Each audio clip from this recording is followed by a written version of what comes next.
ये कहानी वर्ष 1959 की है।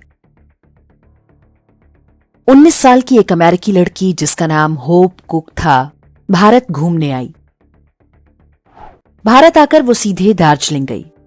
जिस होटल में वो ठहरी उसी में सिक्किम के युवराज पाल्डेन थोंडोप नामग्याल भी ठहरे हुए थे। सिक्किम का तब औपचारिक रूप से भारत में विलय नहीं हुआ था। होटल में होप कुक की युवराज पाल्डेन से मुलाकात हुई और दोनों में प्यार हो गया। मात्र 4 वर्ष बाद 1963 में दार्जिलिंग की ही एक बौद्ध मॉनेस्ट्री में सिक्किम के भावी राजा पाल्डेन नामग्याल ने उस अमेरिकी लड़की के साथ विवाह कर लिया। किसी परिकथा जैसी दिखने वाली इस कहानी का क्लाइमैक्स अभी बाकी है। होप कुक ने शादी से पहले सिक्किम की संस्कृति को पूरी तरह से अपना लिया। वहां की भाषा से लेकर पहनावा तक सब कुछ। होप कुक एक सामान्य लड़की थी, लेकिन उसकी शादी में अमेरिकी राजदूत भी पहुंचे। मार्च 1963 में यह शादी हुई और उसी साल दिसंबर में राजा ताशी नामग्याल का निधन हो गया। इसके बाद युवराज पाल्डेन नामग्याल राजा बन गए और उनकी अमेरिकी पत्नी होप कुक सिक्किम की रानी बन गई। होप कुक ने रानी बनते ही भारत के विरोध में जहर उगलना शुरू कर दिया। वो विदेशी मीडिया को बुलाकर इंटरव्यू देती और उसके बयान देसी विदेशी अखबारों में प्रमुखता से छपते। होप कुक ने कहा कि सिक्किम एक स्वतंत्र देश है, भारत हमारे आंतरिक मामलों में दखल ना दे। अमेरिका की लाइफ मैगजीन ने एक सशक्त महिला के रूप में रानी होप पर यह कवर स्टोरी छापी थी। सिक्किम के राज परिवार पर राजा पाल्डेन नामग्याल से अधिक उनकी अमेरिकी रानी का दबदबा स्थापित हो चुका था। कहते हैं कि अमेरिका सिक्किम में अपना सैनिक अड्डा बनाना चाहता था, जहां से वो चीन और भारत दोनों पर नियंत्रण रख सके।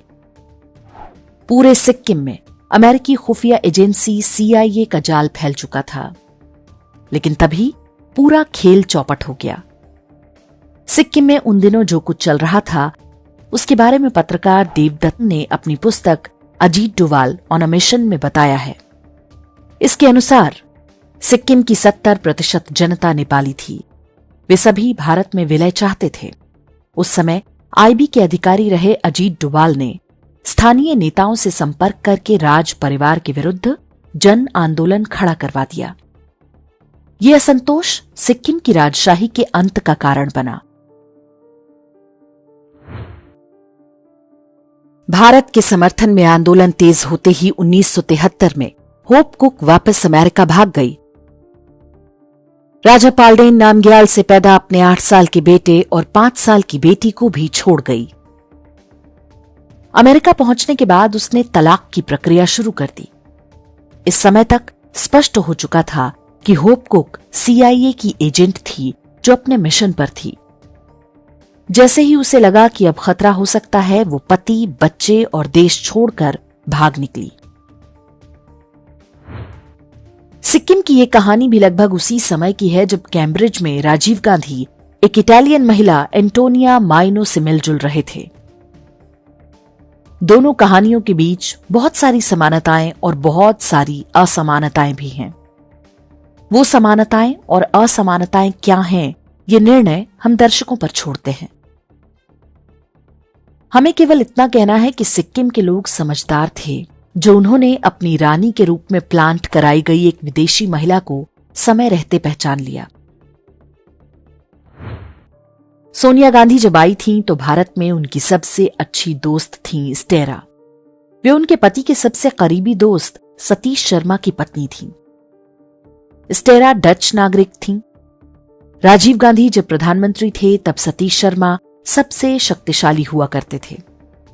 सत्ता की आड़ में उन दिनों क्या क्या हुआ होगा उसकी हम केवल कल्पना ही कर सकते हैं। हम अपनी ओर से उन पर कोई आरोप लगाना या संदेह जताना नहीं चाहते।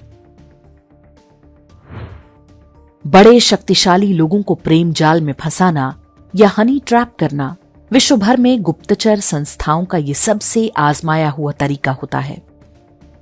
कोल्ड वॉर के दौरान KGB और CIA द्वारा हनी ट्रैप की ढेरों कहानियां सुनी सुनाई जाती हैं। इनमें से अधिकांश की कभी कोई पुष्टि नहीं हो पाती। सिक्किम की अमेरिकी रानी के बारे में भी यही कहा जाता है कि ये केवल कॉन्स्पिरेसी थ्योरी है, लेकिन ऐसे उदाहरण बार बार हमारे सामने आते हैं। लद्दाख में असंतोष भड़का रहे सोनम वांगचुक की कहानी में भी रेबेका नॉर्मन नाम की एक अमेरिकी महिला का नाम आता है।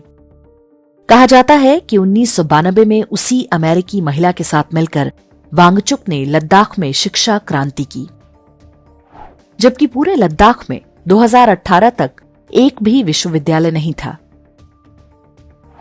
सोनम वांगचुक ने उस नरेंद्र मोदी सरकार के विरुद्ध जनता को भड़काया, जिसने दशकों से उपेक्षित पड़े लद्दाख में पहला विश्वविद्यालय खुलवाया, ढेरों विकास परियोजनाएं शुरू कराईं और लद्दाख को भारत की मुख्यधारा से जोड़ा।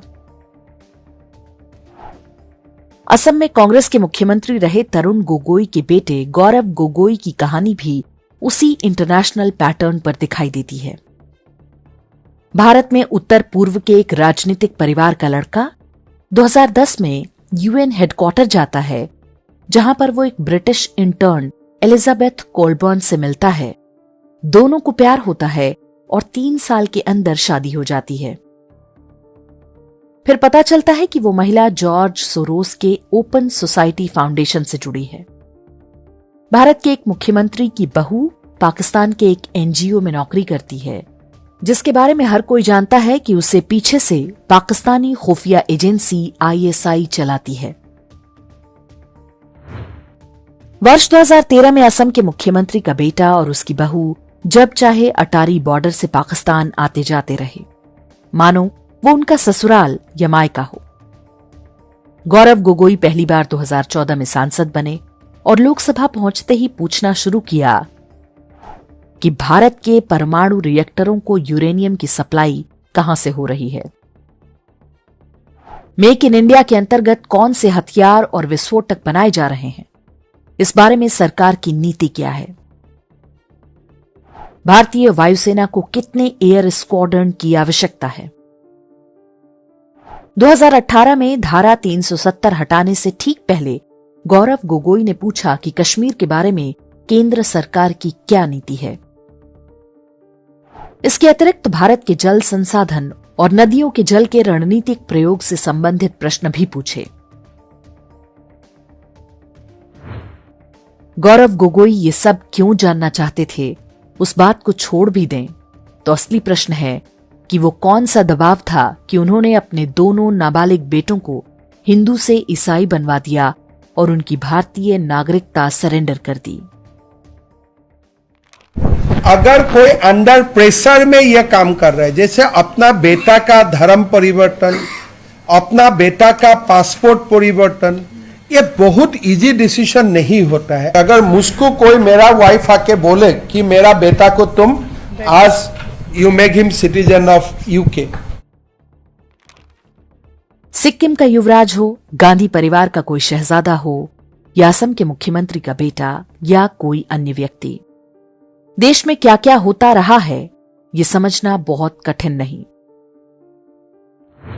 इंटेलिजेंस एजेंसियां जानती हैं कि उनके एजेंट्स की सच्चाई कभी भी सामने आ सकती है, इसलिए उनके बचाव का पूरा तंत्र भी वे पहले से सक्रिय रखती हैं।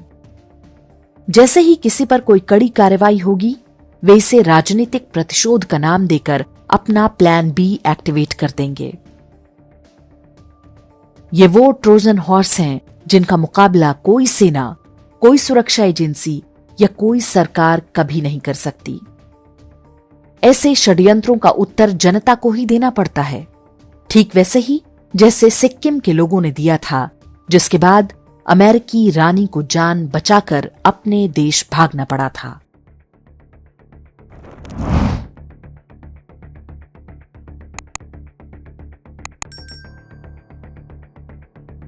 इंडेक्स ऑनलाइन के वीडियो समाज को समर्पित हैं। आप इनको डाउनलोड करके जैसे चाहे वैसे प्रयोग कर सकते हैं। चाहे तो आप हमारे टेलीग्राम चैनल से जुड़ सकते हैं, वहां सारे नए पुराने वीडियो आपको मिल जाएंगे। हमारे सोशल मीडिया लिंक हर वीडियो के डिस्क्रिप्शन में होते हैं। हमारा एकमात्र उद्देश्य हिंदू समाज को जागृत और एकजुट करना है। इसमें सहभागी बने। धन्यवाद।